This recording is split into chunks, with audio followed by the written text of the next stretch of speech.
I never imagined a simple dinner invitation would change my entire perspective on friendship, relationships, and trust.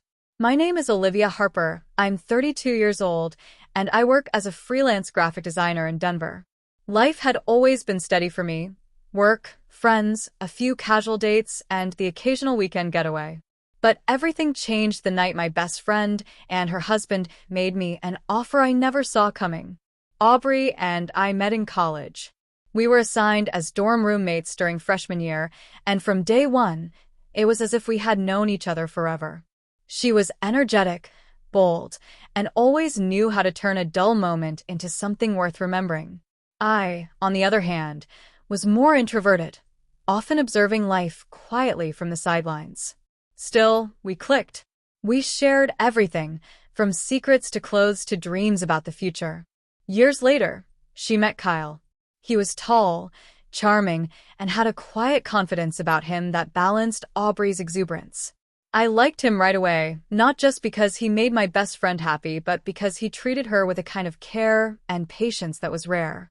They got married after 3 years of dating, and I was right there by her side as the maid of honor, crying happy tears and cheering for their future. One chilly Friday evening, Aubrey invited me over for dinner. "Just us and Kyle," she texted. "We need a good old-fashioned catch-up night." I hadn't seen them in a while, so I gladly accepted. When I arrived at their house, I was surprised by the setup. The lights were dimmed, candles flickered on the table, and soft jazz music played in the background. Aubrey greeted me at the door, dressed in a sleek navy blue wrap dress that complemented her auburn hair. Kyle stood behind her, smiling warmly, holding a glass of wine. "Come in," he said. "We've been looking forward to this all week." Dinner was perfect. We laughed about old college stories, talked about work, and reminisced about our beach trip last summer. But there was something different in the air. I couldn't quite put my finger on it at first. Aubrey kept making eye contact with Kyle, subtle but intentional. Her hand rested on his arm often, and when she spoke to me, her tone was unusually serious. After dessert, Aubrey leaned forward. "Olivia, can we talk about something personal?" I looked at her, surprised. "Of course." She glanced at Kyle, who gave her a small nod, then looked back at me. "This might sound unusual, but we want to be open with you. And honest. You mean a lot to both of us." I felt a knot in my stomach. "Okay." Kyle spoke this time. "We've been having conversations lately, deep ones, about exploring our relationship in new ways. About bringing in someone we trust, someone we care about, to share certain parts of our life with." I blinked, unsure of where this was going. Aubrey reached across the table and gently took my hand. "We were wondering if you'd ever consider being that person. Not just as our friend, but part of something more intimate." My breath caught. The room seemed to fall silent. I pulled my hand back, not in offense, but in sheer disbelief. "You mean?"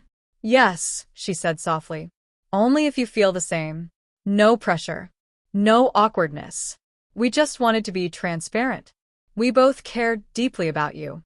I stared at them, both calm and patient, as though they'd rehearsed this moment. I felt a wave of emotions: shock, confusion, flattery, and an odd sense of curiosity. "I don't know what to say," I whispered. Kyle spoke again. "You don't have to say anything tonight. We just wanted to put it out there. No matter what, nothing changes our friendship." I nodded slowly, unsure of how to respond. I excused myself not long after and drove home in silence, my mind racing with thoughts I couldn't untangle. Was this really happening? Did I miss signs all along? Was there a part of me that had ever looked at them in that way? Over the next few days, I barely slept. I kept replaying that night in my head. Aubrey had always been my closest friend, my sister in spirit. And Kyle? He was kind, respectful, and had never made me feel uncomfortable. And yet now I was questioning everything. I wasn't angry, not even upset. I was unsure. Aubrey texted me a few times, checking in, never pushing.